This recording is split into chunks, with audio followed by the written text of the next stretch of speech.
The other day he made a ruling that Jubilee Party is not part of Azimio. Today he has made a ruling that Azimio is part, Jubilee is part of Azimio. He has confirmed. And we have been telling him Jubilee has not left Azimio. Today he has confirmed again Jubilee is part of Azimio. But let me tell you something. It is going to be messy, it is going to be noisy, and it's going to have casualties. I promise you. It is going to have casualties, I can promise you. We're not the first casualty. Yeah, and we can see it is getting smelly already. From the way Parliament is being handled, it is getting smelly. Yes. Can we get on with this?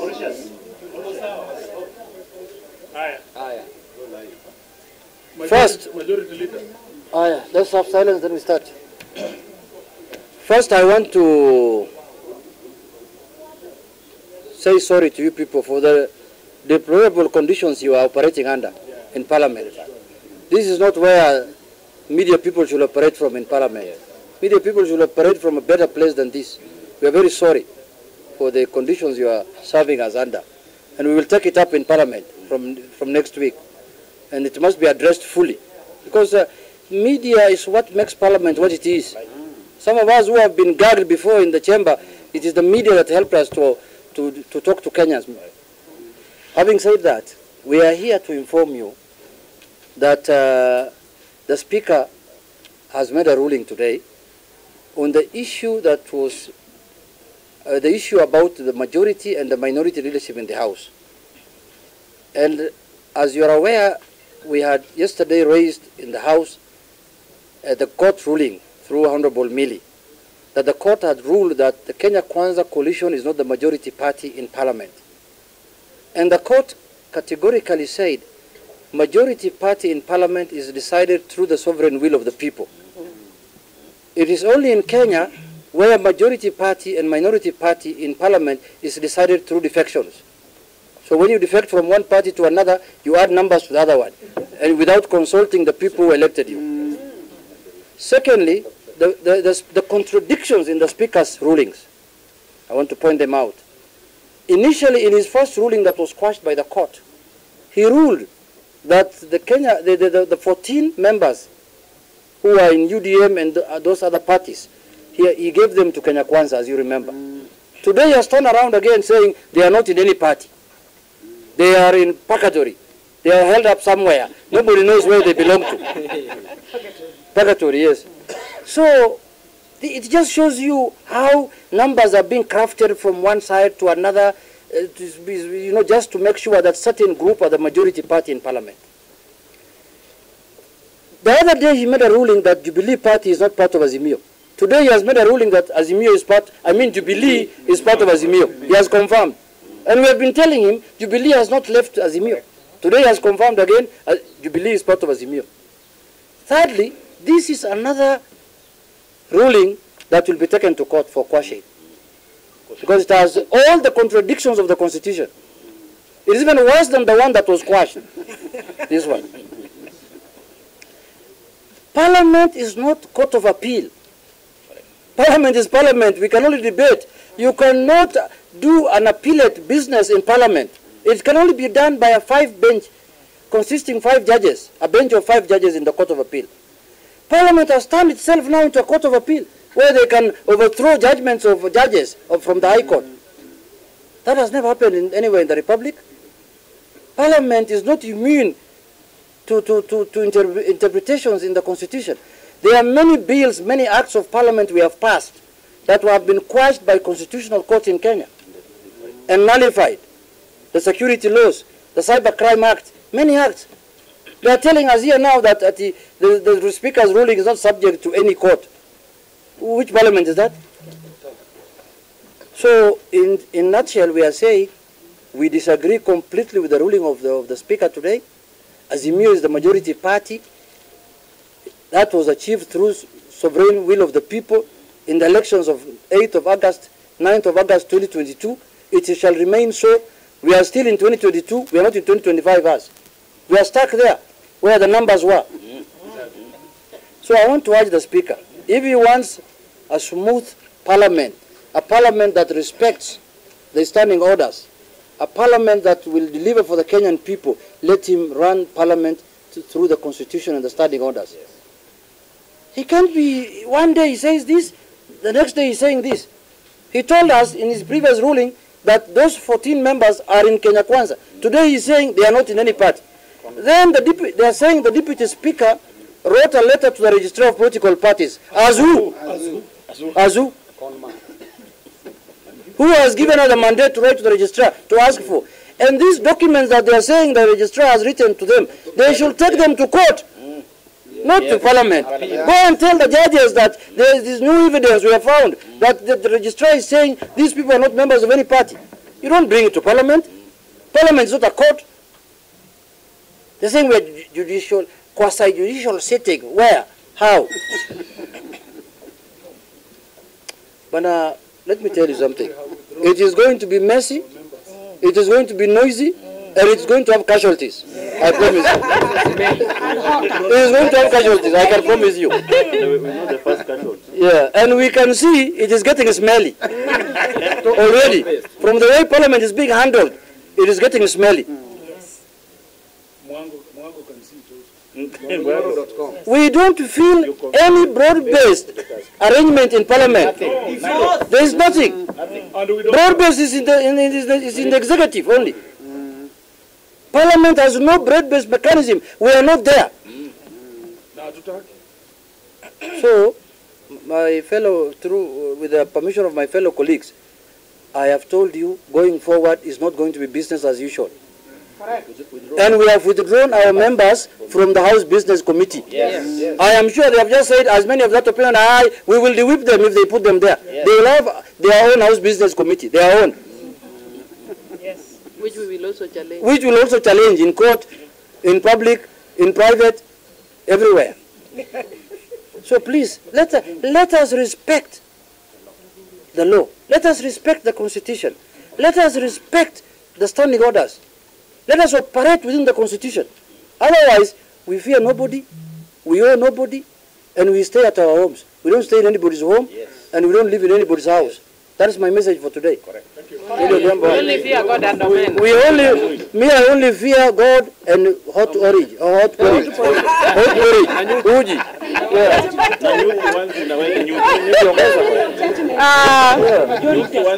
Good evening, members of press. I just want to join my majority leader in also really condemning the status that the media has been put in. You cannot have news happening afterwards, especially in a digitized era. What if anything happens in Parliament and you are not there? What is the source of information? Media must be inside Parliament. You have to know what goes on inside Parliament. Yeah. That is part of democracy. Unless it is North Korea Parliament. Yeah. That is part of democracy. And with an opening of space, democratic space, we cannot be going backwards as a country. So we will guard that very, very passionately about media freedom. And media freedom is not just about you sitting here in a corner.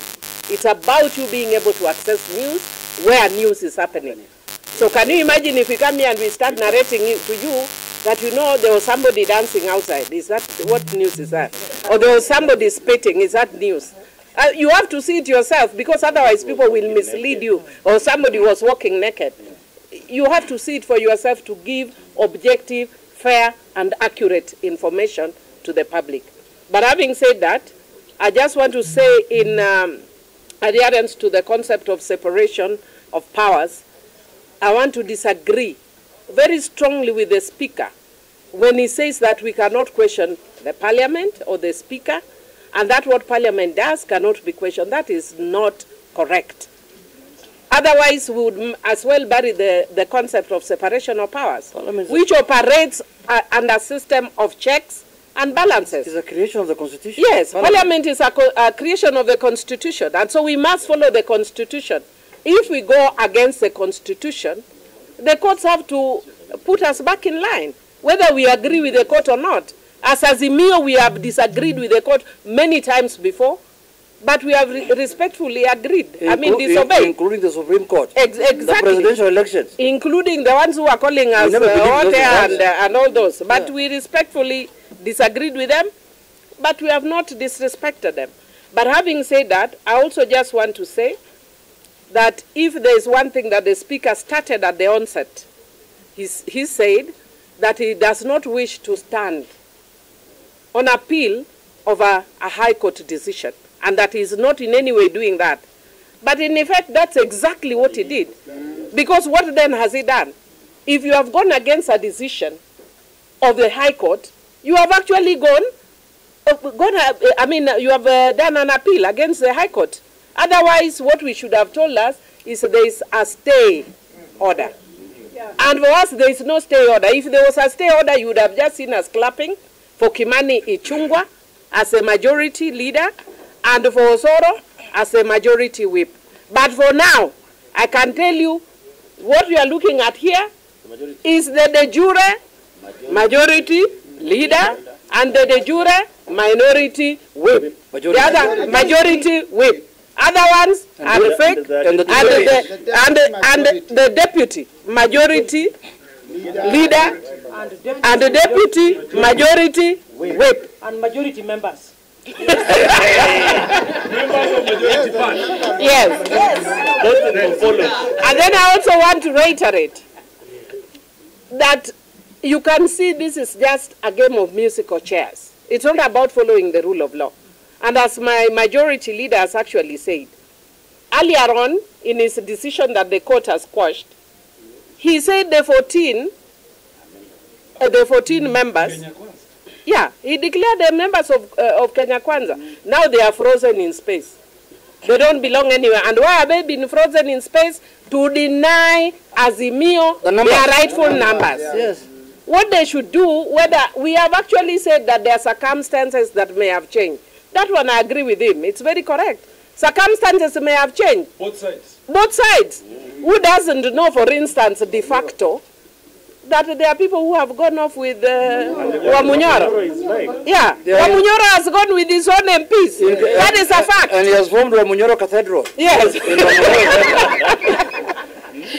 Oh, you know, it's also good to have a majority leader that makes you laugh like this. Not the other one. And what I can say, that if indeed those guys have gone, and we were to declare the way the Speaker is declaring, and members of Parliament, we are very whimsical. You decide today we are in this side, we are that side. We must be guided by the law and what the law says. So the 14 people, the 14 members that are frozen in space legally are Azimio numbers. And then I would want to say finally that as indicated, the Deputy Speaker, by the Deputy Speaker writing to ask for the membership from the registrar is indicative of what we are worried about the position of the Speaker. No, he said she instructed the clerk to write. As who? As who? And that is what we are saying about the issue that the court has raised about biasness. Yes, biasness that the court spoke about. And I'm glad that the Speaker actually noticed an anomaly. Other than notice one anomaly that because of the hurried nature, that I send a letter written minority because the Parliament has not given me correct ones, written majority. We don't print our own. If they had printed for me, majority would have done. But the other anomaly that the Speaker has actually highlighted is that not only is it a problem for the Speaker to be sitting substantively as a leader of a party. You can see the consequences. But now he has even added his deputy. He has also crucified the deputy that she's also guilty of the same. And perhaps the courts need to get us, needs to pronounce itself to that as well. And as Azimio, as we had indicated, this is not the end. We have withdrawn our members from the House Business Committee, and that's not the end. And we are doing a lot. Yes, and that's not the end. We are going to take further action. Thank you.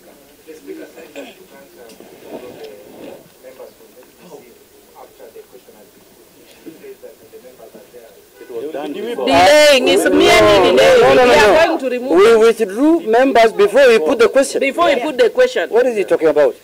But it doesn't matter. It's still as simple as the whipping. We will do them in the morning. In the morning, we'll have the whip. Yeah. We'll have the whip. It's wasting yeah. They are our members. They are not the Kwanzaa members. Yeah. Yeah. They are not his members. They are our members. Yes. Do you have anything to say? Let me say something. Watch a wipe us,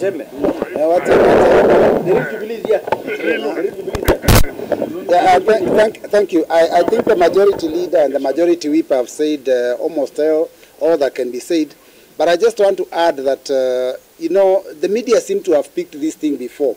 Because in a headline of a few days ago, we saw the headline saying that the speaker is biased. Now today we've actually confirmed. Yesterday's deliberations, I noted that he was very particular in blocking some of us from speaking. And even when we were allowed to speak, he kept interjecting. And I want to tell the speaker, it's bad manners. It's important to allow members to speak because the speaker doesn't cast a vote and is not supposed to have an opinion. The speaker is supposed to allow the house to run, and then the decision is made by the house. But yesterday we noticed that he kept interfering, he kept blocking members, he kept advising members, and that's really not his work. So I want to say that finally it's unfortunate that we are here because of the indiscipline of you know, of people that are elected who keep jumping ship. And you saw yesterday when I made reference to our leader Raila Amolo Odinga, the Right Honorable, when he was dissatisfied with the party where he was at that time, he actually defected, he resigned, went back and sought a fresh mandate from the people. But this what is happening in Kenyan Parliament today under the leadership of the Speaker now is that he can entertain members to quickly say that they have just jumped ship to another side, which without even reference to the people that brought them to the House. So I want to say, let us have sanity in the House. Let us respect the Constitution, and more importantly, let us respect court orders. Court orders are not supposed to be debated and a question put in the House on court orders. When the court, you know, because of that issue that has been raised there of separation of powers, when the court issues an order, that order or a ruling, that ruling has to be respected. I think they are mistreating us, maybe because they think our leader is going to Addis. We shall be taking instructions from Addis Ababa. Then number two, we want to promise Kenyans today that we will end the impunity in Parliament. Yes. It will come to an end. Yes, we promise you. Let Jubilee then you ask questions. Nataka kuzungumza kwa Kiswahili. Niseme ya kwamba chama cha Jubilee kiko ndani ya Azimio, na hiyo mambo tumesikia speaker akisema kwa ruling ati alipata communication kutoka kwa registrar imepitia kwa naibu wa speaker. Already kwa standing orders zetu imeprovide ya kwamba clerk ndio anafaa aandikie registrar. Hatuwezi tegemea naibu wa speaker ati yeye ndio ataambia speaker Jubilee ama wengine wako kwa coalition gani. Kwa hivyo namuunga majority leader wetu Junet kusema sisi ndio wengi, na hiyo ruling itakuwa rahisi sana kuipinga kotini. Asante. Mapambano imeanza.